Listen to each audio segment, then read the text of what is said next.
Today we're going to be talking about whether carbon rims are a good choice for you on your hardtail.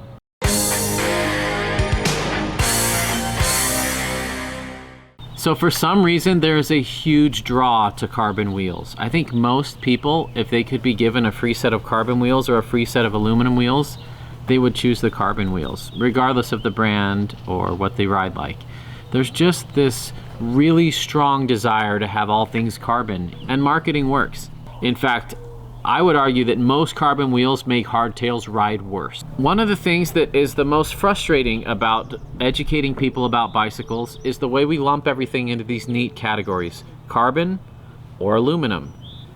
All carbon wheels aren't the same, and all aluminum wheels aren't the same. So I'm going to be talking about generalizations first. In general, carbon wheels are stiffer, lighter, way more expensive, and often stronger than aluminum wheels. Aluminum wheels are cheaper, easier to fix if they get dented, more compliant, they don't beat you up quite as much, a little flexier, and they're repairable. If you get a dent on an aluminum rim with a crescent wrench and some caution, you can straighten it back out, good as new, and keep riding.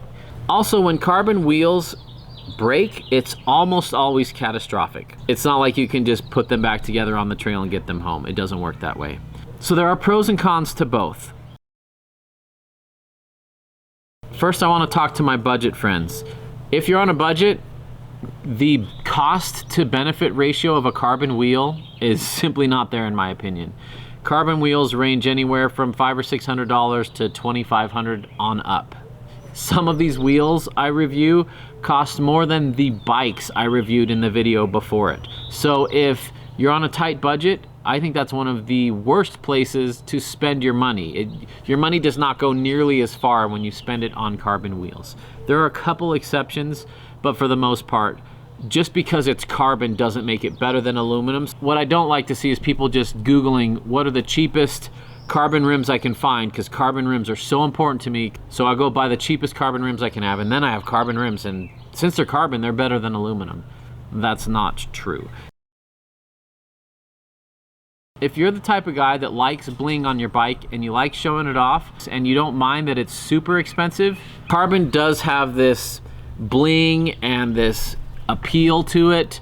And when you show up with carbon wheels, your buddies are gonna notice. So if the draw to impress your buddies, or have the coolest bike around, or the most blinged out bike for Instagram, or whatever makes you happy about the look of it, if that's important to you, carbon is one way to do that. It's one way to show people, hey, I love my bike.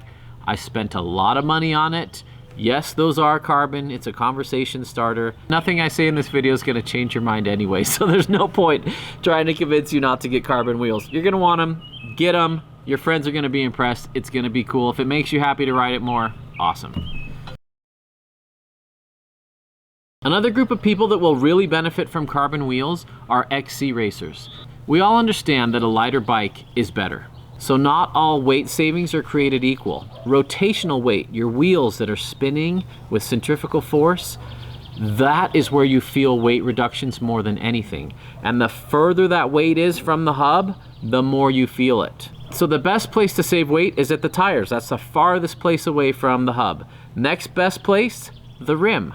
And those carbon rims, if we can lower them by 100 grams or 800 grams, you're gonna feel that. And you're gonna be able to be more efficient when you're racing. The energy that you put into the bike will transfer to more speed and less wasted energy getting heavier wheels up to speed. So yes, there is a huge place for carbon wheels, and they make a lot of sense for a lot of people, especially XC racers. Also, cross-country races only last 3, maybe 4 hours long. And even if it's a stiff ride and it beats you up for 3 or 4 hours long, that's okay if it helps you win the race. And most of those people aren't riding them daily anyway, so it's not like the ride quality is as important as the performance benefit. Another group of people that really benefit from stiff wheels, whether carbon or aluminum, are heavier riders. Heavier riders are harder on parts in general, and I'm gonna say people over 190 pounds. I'm not trying to single anyone out. If you're there, you understand that not all parts are created equal, and you can feel some parts flex and other parts not flex.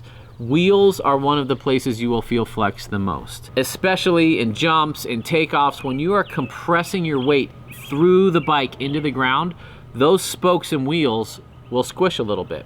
In some cases, we want a lot of flex in our wheels because, especially on a hardtail, it'll beat you up if it's too rigid.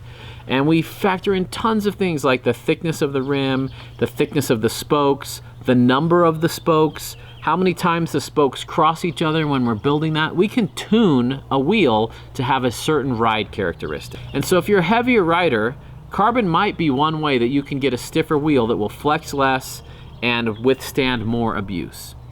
I would argue that there are some great aluminum wheels for that as well. One of my favorite stiff aluminum wheels that's too stiff for me, but for people who want a stiff wheel, I recommend the Industry 9 Enduro 305 wheel set. Great aluminum wheel set, super light, well priced, great hubs, but it's a very stiff wheel. If you're on a full suspension or you're a heavier person, I highly recommend those. You can also do the same thing with carbon. You can get a $500 or $600 carbon wheel set off AliExpress and get a stiff ride out of it. If that's the most important thing to you, you can do that. And carbon might be one option, but you really need to do your research on that because not all carbon wheels are created equal. Not all carbon wheels are created equal. There is a very special carbon wheel that I have, the Zip 30 Motos, and they do not ride like any other carbon wheel that I've ridden. But because they're carbon, they can do things that no aluminum wheel can do. They've built them to be flexible and to twist, so when you hit a rock, it will twist without flexing the wheel. They call it ankle compliance. When the spoke comes into the rim here, it's able to twist this way, but still be stiff side to side laterally. And those wheels are probably my favorite innovation I've ridden this year on hardtails. They completely change the way the bike feels. Now, still doesn't feel like a full suspension, but the characteristics of those wheels completely change every hardtail I put them on. Even if it's the stiffest hardtail around, those wheels put some compliance back in and it beats you up less. You get more traction. I get far fewer punctures. In fact, I've never had a puncture on those rims because they're deflecting the impact instead of staying straight and like chopping the tire with them. I've felt them bottom out, and even without cush core in them, I've never had a sidewall cut. So those are a huge outlier. Those wheels are super special, and they're almost in their own category because no other wheel does what those do, and they are a game changer, and they cost a fortune. They're $2,000 for those wheels. But some of my audience really want the best riding experience they can have on a hardtail. And so I review those wheels because they're very interesting and they do things that nothing else can do. And the difference is real enough that I want to call them out because they are super special wheels. I'm not paid by Zip. I just happened to find them at Outer Bike and fall in love with them because they completely changed what I can do on a hardtail. So for 95% of my viewers, I don't think carbon wheels are a benefit on your hardtail. In fact, I think it would take away from your ride experience. Most of my viewers are like me. We ride on the weekends, we're not professionals, we're not racing, we just want to go out there and have fun. I would recommend sticking with aluminum wheels. I know we've been taught through marketing that carbon is better than aluminum always. It's not, especially on a hardtail.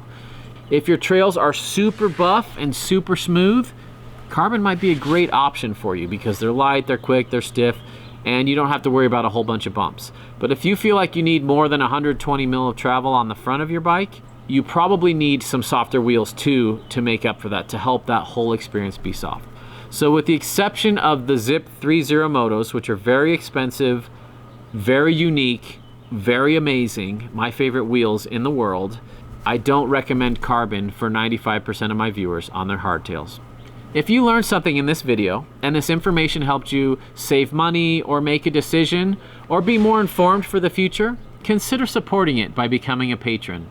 For as little as $5 a month, you can make a big impact on this channel and help me make more of these videos more frequently.